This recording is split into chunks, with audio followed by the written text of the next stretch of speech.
I'm an addict and my name is Wade, and I'm a grateful recovering addict. Life as an addict, it was empty, very dark, lonely and isolated. It was hell. It was hell. The last time I got high was on April 27th. I did the last of my drugs at 11:40 p.m. and by 3:27 that next morning I wanted to die.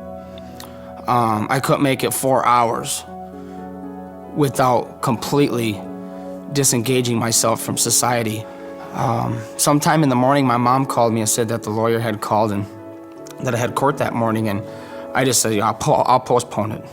And she's like, no, the lawyer said that if you don't show up today, you have multi-felony warrants and you're gonna go to prison.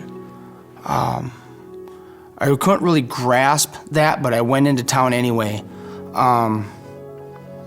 I ran stop signs. I didn't yield. I drove on the wrong side of the road. And then I got to that point to where I went through a school zone. And I thought I saw a kid run out in front of me. And that changed me. I slammed down my brakes. I got out and I looked around and there was nothing. I went into the courtroom and I asked for help. I said, help me or I'm gonna die. And I was keeping that thing that had just happened inside of me because I didn't want to divulge that because I felt really small. I felt less than and unworthy for the help that would eventually be offered me. And my lawyer asked for drug court. And they thought it over because I didn't have any violent offenses, and they took a chance on me. You know, and then on Monday I showed up at ShareHouse. I walked into group and I was introduced to a group of people that soon became experienced a lot of my firsts with me. You know, so I started to open up. I didn't know what to expect, but what I got there was compassion. I hadn't had that in a long time. I experienced empathy for others and for me. My counselor got down onto my level and guided me in a direction to where eventually I was able to love myself.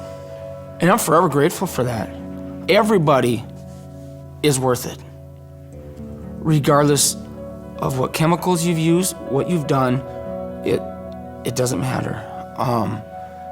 Everybody gets the same treatment in a loving, kind, compassionate manner. And the staff that works there they're great.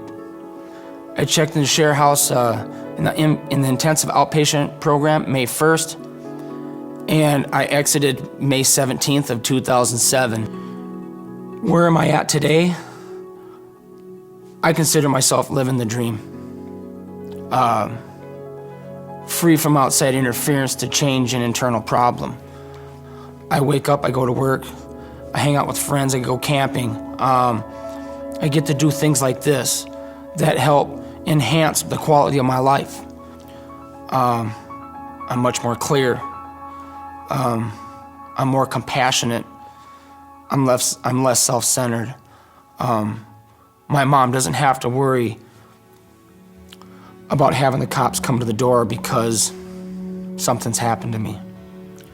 She doesn't have to stay up all night or completely go crazy because the phone rings at 4 in the morning.